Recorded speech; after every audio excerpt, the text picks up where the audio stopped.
what can women do? What can we be doing? So other than working on our risk factors, what kinds of tests, what are like your top tests that we should be asking our clinicians for, or at least knowing this about ourselves?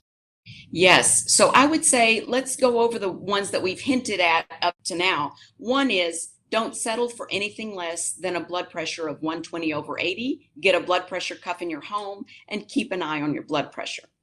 The second is ask your doctor to get more than the fasting blood sugar, just like we spoke about.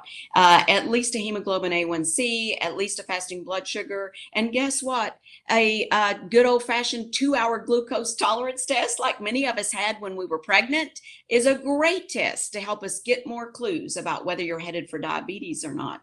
So that's another test to ask your doctor about. And a topic for another day is the fact that you can also get, and I recommend for all my patients and all my followers, to get a finger stick blood sugar monitor and bring it into your home, because then you can check it yourself and see what happens after you eat that piece of cake, or see what happens. So topic for another day, but keep an eye on your insulin resistance, pre-diabetes blood sugar in that way.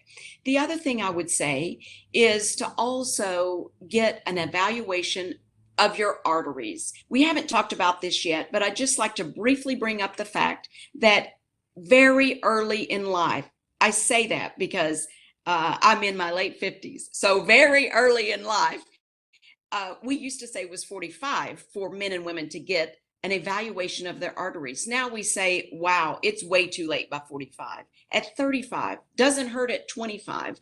All of us should have what's called a computed tomography, a CT, coronary artery calcium score. You go to the radiology center, it's getting less expensive every day. Most centers charge $100 or less. A test that used to be thousands of dollars years ago keeps coming down in price. It's readily available.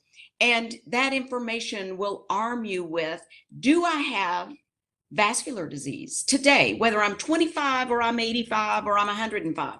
Do I have vascular disease today? So it gives you something at baseline to be able to look on the inside and know that you're reversing the aging process by tracking that over the years.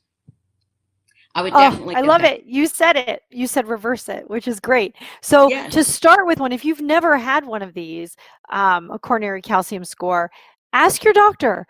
As yes, Dr. Gina said, they're inexpensive, relatively speaking, for the amount of information that you get about yourself.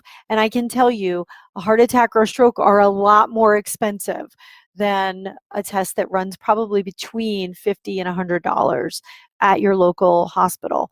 Um, but I think, okay, so the fascinating thing about knowing this about yourself is that it's actionable information. And and the good news is it doesn't mean that's it, right? So right, you get a calcium score, and even if it indicates that you have cardiovascular disease, what can you do, right? It can be right, reversed. It's right. So never too late.